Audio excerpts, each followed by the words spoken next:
Now, we'd like to bring on Dr. Jonathan Schanzer, Executive Director of the Foundation for the Defense of Democracies. Welcome.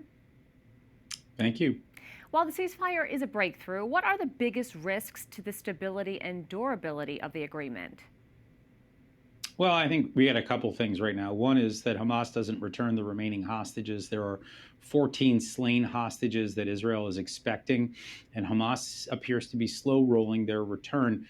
The Israelis are showing patience right now at the behest of the United States, and so we'll continue to watch that very carefully. After that, will Hamas want to disarm? I think that is a huge risk here that they will not want to do so. This is a terrorist organization that has been around since 1988. They have a long history of fighting and reinventing themselves. I think we should expect them to continue in that vein.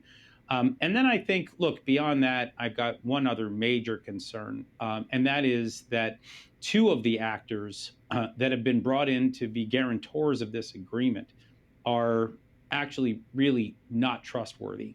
I'm speaking here specifically about the countries of Qatar and Turkey. They were patrons of Hamas throughout this war.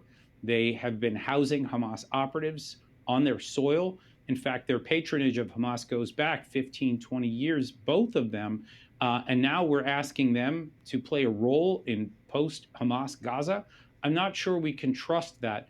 But look, despite all of these challenges, I think we should acknowledge the fact that Donald Trump has done something that no one thought was possible, that we are now close or closer to a more permanent ceasefire.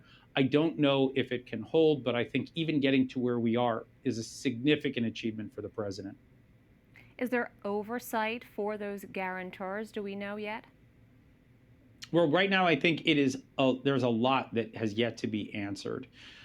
There's supposed to be an international force, an international transitional authority that's supposed to take over the Gaza Strip once we get out of phase one. But phase one would include the return of the rest of these hostages, the 14 bodies, as well as the dismantling of Hamas, to have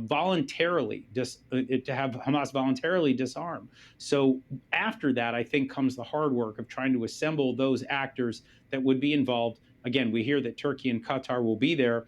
They would get oversight, perhaps, from countries like Egypt or Indonesia or Saudi Arabia or the United Arab Emirates. And of course, the United States is set to have something like 200 advisors, not boots on the ground, but they would be there to help ensure a more orderly process. Now, you previously worked as a terrorism finance analyst at the U.S. Department of the Treasury, having followed and froze the funding of terror groups. Can you explain why this is critical and also effective for counterterrorism? Well, look, all of these groups, they operate with money. They have to. And they need the dollars in order to be able to pay their operatives, to be able to buy weapons, to be able to buy the materials that they use for, in Hamas's case, the terror tunnels, the cement and everything. All of this stuff requires money. So the more that we can inhibit their activities by freezing those assets, the better off we're going to be. But look, it's not a hermetic solution to the problem.